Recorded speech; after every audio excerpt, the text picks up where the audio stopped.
हम गीता मलिक अहाँ सबके प्रणाम करै छी। हम आइ एकटा अहाँ सबके बटगबनी गीत सुनाबै लेल आयल हूँ। आशा करै छी नीक लागत। तखन अहाँ सब आउ बटगबनी गीत सुनियौ। सुनिकऽ वीडियोके लाइक कमेंट कऽ देबै। काँचे अनार नाशपाती बलम बदमाशी छोड़ा देबिया। काँचे अनार नाशपाती बलम बदमाशी छोड़ा देबिया।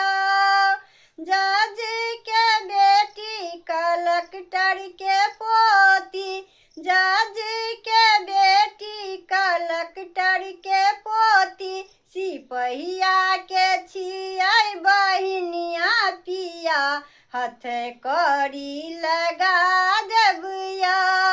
सिपहिया के छियै बहिनिया पिया, हथ कड़ी लगा देबिया। काँचे अनार नाशपाती बलम बदमाशी छोड़ा देबिया। काँचे अनार नाशपाती बलम बदमाशी छोड़ा देबिया।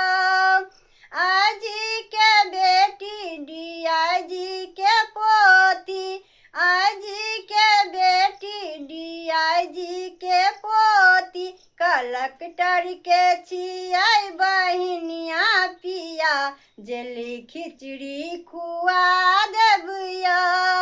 कलेक्टर के छियै बहिनिया पिया, जेली खिचड़ी खुआ देबिया।